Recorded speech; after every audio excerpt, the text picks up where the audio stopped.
Welcome to the psychology of slick real estate negotiators. Master the game.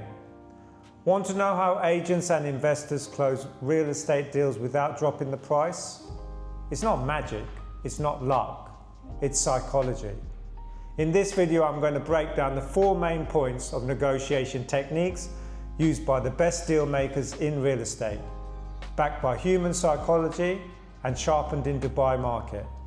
If you want to negotiate smarter and close more confidently, this one's for you.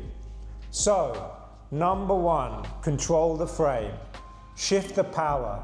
The first person to define the conversation controls it. Top negotiators don't just battle over price, they reframe it and reframe the conversation about value, urgency, and outcome. Let's say a buyer opens with, "Oh, this villa is overpriced." A pro may just react to that, a rookie may just react to that. A pro reframes it. Compared to what? Because if you're comparing price per square foot, this is the lowest in the cluster, plus it has a private pool. They change the frame from price objection to a value comparison. This technique works because people naturally respond to the way the conversation is positioned. So now once you're defining your goal and posts and redefined it to value, they're not just talking about price. Now you're the one who will win the game. Silence. Let me fill in the gap. This is one of the oldest tricks in negotiation, but it's still one of the most effective. After you make an offer or counter-offer, just shut up. Don't say anything. Most people hate silence. It creates discomfort. But for the trained negotiator, silence is a powerful weapon. The other side will usually start justifying, revealing their true position, even sweetening the deal, and even sort of just to break the tension really. So let's say a buyer, for example, offers 3.5 million.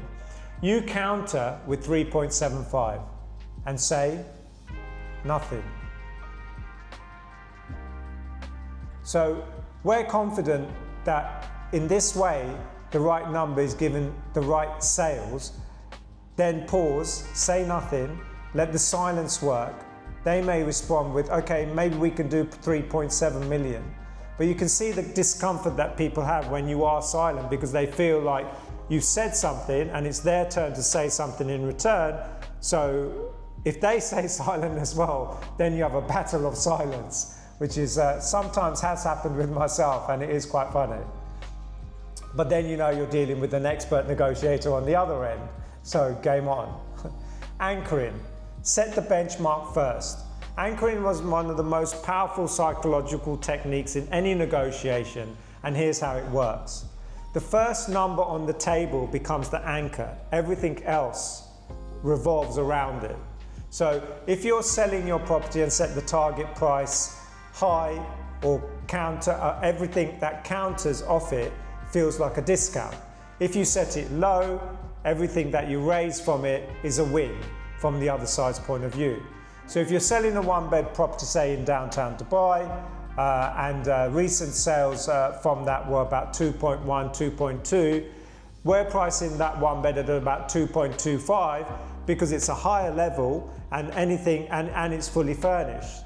So the 2.25 now becomes the reference point in their mind.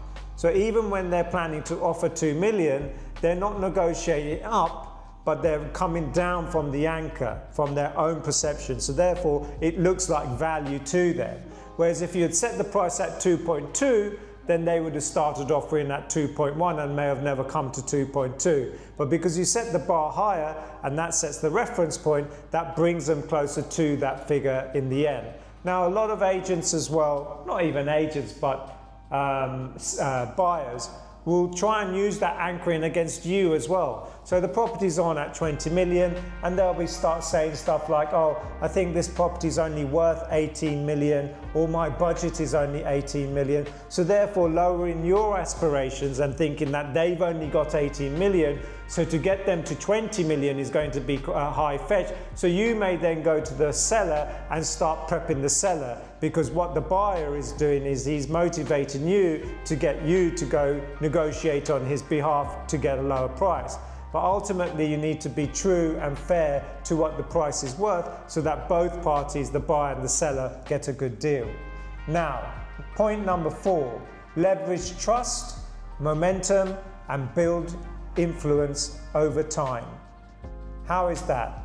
Most agents fall flat because of the fact that they try to push hard and fast. They don't really listen, they're one-dimensional. They use stuff like, oh, the property's the only one on the market. Oh, there's another offer coming up. Oh, he needs an offer by Friday because otherwise there's another buyer coming. I mean, those are all one-trick pony ideas. You know, there's no substance behind it. Everybody's heard it before. You know, oh, you know, he's had an offer of 19 million, so he's not going to accept 20.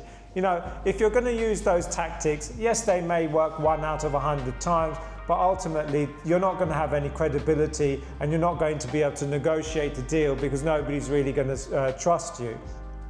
But a seasoned professional builds psychology with and trust with the buyers, and so therefore when they build that trust, they get that trust in return. So how do we do this? We build the trust by actually building up the relationship.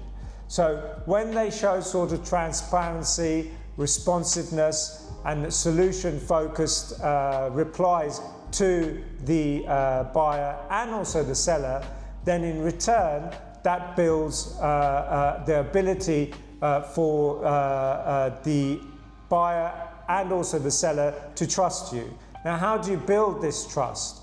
You build the trust right from the beginning when you start the process with the buyer and the seller.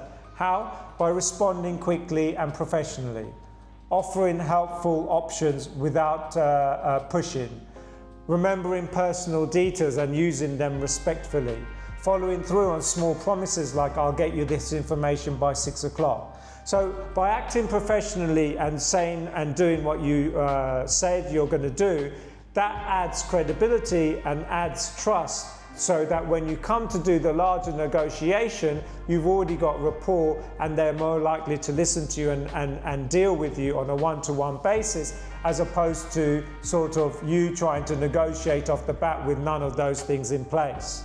How do we look at making deals more effective? The way we do that is by actually creating momentum. So the way we create momentum is by using techniques of quick, short answers, which are fair, so therefore they respond back in a favorable way as well. So to recap, the psychology tools that you can use to close deals are: number 1, control the frame. Set the tone, shift the focus from price to value. Number 2, silence. Let others fill the gap and reveal their cards. Number 3, anchor first. Establish a number early and frame the negotiation according to where you want to take it. Number 4, build trust and momentum. Be calm, professional, and voice your opinions in a smart way. People compromise more when they trust people. Master these and I promise that you will start making and moving the market in terms of closing deals. Now, if we want to dive even deeper into more scripts and get more understanding of closing techniques and how to really understand a client and their needs and wants and how to negotiate, click on my link below and subscribe and see how you can learn, maybe even on a one-to-one basis. But look out for other videos, other captions, and at Reignway, we don't sell, we negotiate with purpose. Thank you, Rainmakers. Speak to you soon.